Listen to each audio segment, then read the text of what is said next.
Bonjour, Véronique Declercq, nutrithérapeute. Voici une vidéo qui aborde la question du choix du pain. Quel pain choisir? Alors, on oscille entre un pain blanc, un pain gris, un pain complet. Et j'avais envie de passer en revue quelques critères avec vous pour vous aider à le choisir. Parce que la réponse n'est pas aussi évidente. Alors, d'un point de vue santé, on ne va pas tout de suite dire, bah oui, évidemment, le pain complet. Euh, j'ai envie de nuancer cette réponse qui est un peu en fait un raccourci. Parce qu'il y a différents éléments à prendre en considération et qu'il faut remettre en fait les différents critères selon leur importance. Alors si on regarde l'aspect richesse en vitamines et minéraux, c'est sûr que la réponse est il vaut mieux un pain complet qui apporte plus de vitamines et de minéraux.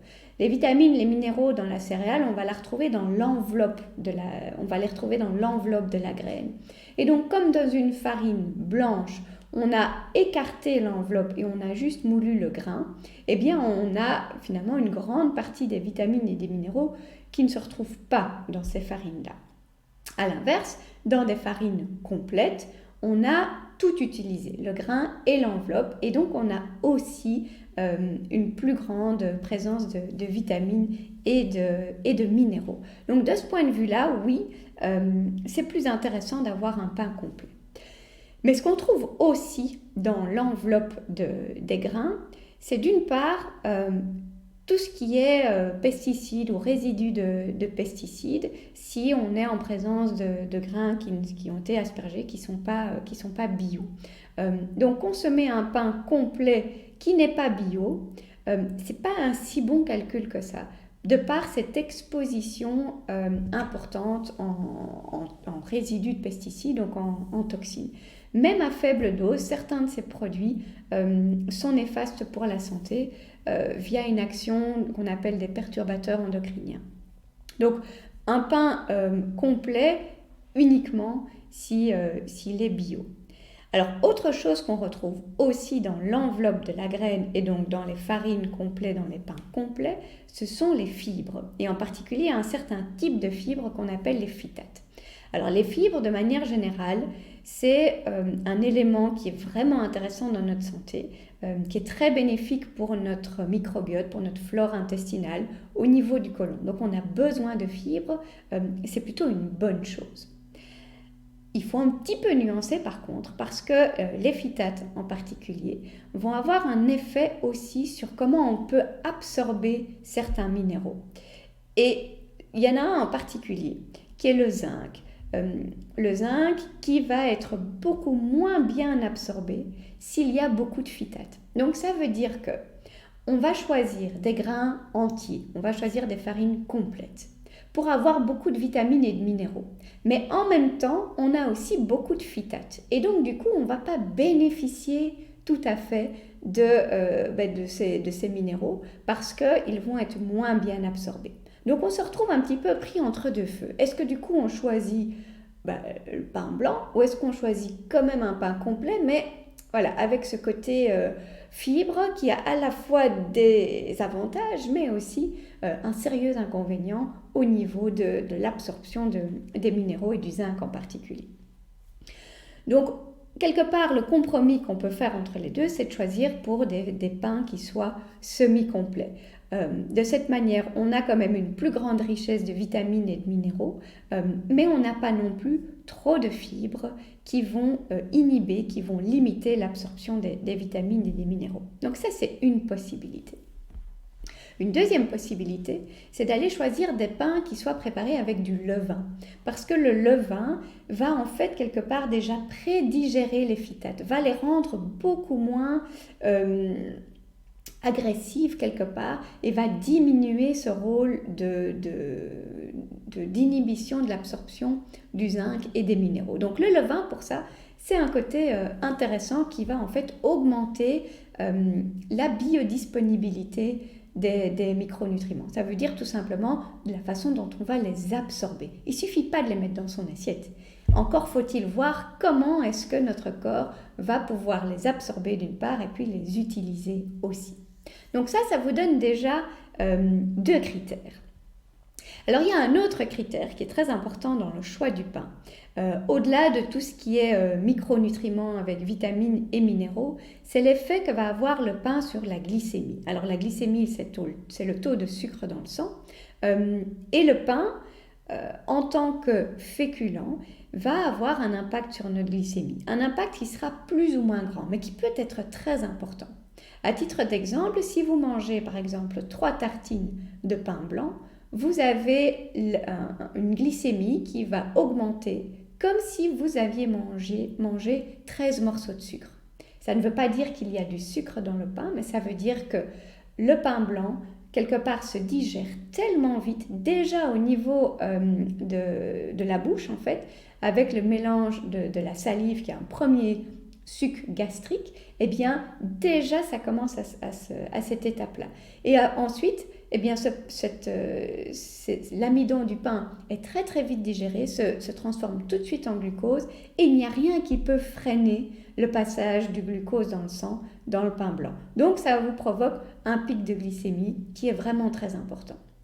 Alors qui dit pic de glycémie dit aussi par la suite une hypoglycémie réactionnelle, souvent associée à des coups de pompe, à des fringales, parfois à des maux de tête ou des changements d'humeur. Et au-delà de ça, toutes les variations importantes sur la glycémie vont aussi impliquer un rôle de l'insuline, qui est une hormone de stockage. Donc dans le cadre d'une perte de poids, la maîtrise de la glycémie est particulièrement importante. Aussi pour tout un chacun, parce que ça va déterminer comment notre énergie est disponible, donc on va se sentir mieux avec une glycémie bien stable. Donc dans le cadre du pain blanc, même si la garniture n'est pas sucrée, le pain blanc fait vraiment fort monter la glycémie et donc on l'a vu même avec le critère précédent des vitamines et des minéraux, il n'offre pas grand-chose. Dans la même catégorie, la baguette par exemple, c'est encore pire au niveau de la glycémie. Vous prenez une demi-baguette, vous avez l'équivalent sur votre glycémie de 20 à 25 morceaux de sucre. Donc le sandwich à midi, c'est pas étonnant qu'on se tape un sérieux coup de pompe après quand on comprend l'implication au niveau de la glycémie. Une glycémie qui augmente très fortement à un moment donné et donc automatiquement, elle va rediminuer et elle redescend trop bas. Et c'est là qu'on ressent le coup de pompe, la fringale, etc. Alors, au niveau de la glycémie, donc on comprend qu'on va plutôt aller chercher du côté des pains complets ou semi-complets. Alors, pourquoi ? Eh bien, de nouveau, parce qu'on aura la présence de ces fameuses fibres. Alors, avec du pour et du contre, mais les fibres vont former comme un petit filet, en fait, qui ralentissent le passage du sucre dans le sang. Et donc, on est mieux avec un pain complet. Mais dans les pains complets, il y a quand même des grandes disparités aussi. Parce que si on est juste sur la farine, il y a des études qui ont montré qu'une farine de blé blanche ou une farine de blé complète, eh bien finalement, en termes de variation sur la glycémie, le côté complet n'améliore pas énormément les choses. Il faut aller chercher sur d'autres facteurs. Alors, soit on va sur d'autres céréales qui sont plus intéressantes et aussi au niveau de la glycémie. Donc, par exemple, des pains d'épeautre, semi-complets ou complets au levain, le petit épeautre, le sarrasin, présentent plus de bénéfices en matière de glycémie. Un autre critère sur le choix du pain et sur l'impact de la glycémie, c'est la densité de la mie. Au plus un pain est dense, au plus la mie est dense, au plus avantageux c'est pour la glycémie. À l'inverse, au plus il est aéré, au plus ça va provoquer une augmentation de la glycémie, ce qu'on cherche à éviter. Alors, tous ces petits critères-là, c'est ce qui va vous aider à optimiser le choix du pain. Mais en fait, le critère le plus important là-dedans, c'est pas tellement de choisir le pain absolument parfait. Ce serait plutôt d'utiliser le pain de la bonne façon. Et quand on parle de pain, en fait, il faudrait surtout se pencher sur la garniture. Le pain doit toujours être un accompagnement de la garniture. La garniture est plus importante et devrait être plus importante en quantité aussi. Donc, évidemment qu'on a intérêt à choisir le pain le meilleur possible, on va dire avec tous les critères que je viens d'énoncer. Mais si on n'a pas un pain parfait, c'est pas si catastrophique que ça si on choisit bien les garnitures. Alors, dans les garnitures du pain, il faut surtout beaucoup de légumes, que ça soit sous forme de tartinade par exemple, un caviar d'aubergine, une tapenade d'artichaut, un guacamole, des choses comme ça, du houmous qui peut être très intéressant. Si c'est du pain au petit déjeuner, on va aussi pouvoir aller chercher du côté des protéines animales. On va prendre le pain en accompagnement d'une omelette par exemple avec une tranche de saumon fumé, avec un petit peu de houmous, avec peut-être un petit légume encore à côté. Ça, c'est une utilisation intéressante du pain. Et donc, au-delà du choix pain blanc, pain gris, on va choisir tous les petits critères, eh bien, il faut aussi l'utiliser de la bonne façon, c'est-à-dire plutôt en petite quantité, avec plein d'autres bonnes choses à côté. Beaucoup de légumes, un choix de bonnes protéines et des graisses intéressantes. Ça, c'est ce qui, au fond, va avoir le plus d'importance dans la consommation du pain. Donc, il y a plein de critères pour choisir des pains encore plus intéressants pour la santé, mais ne négligez pas non plus l'accompagnement qui, au final, a un impact qui est très important.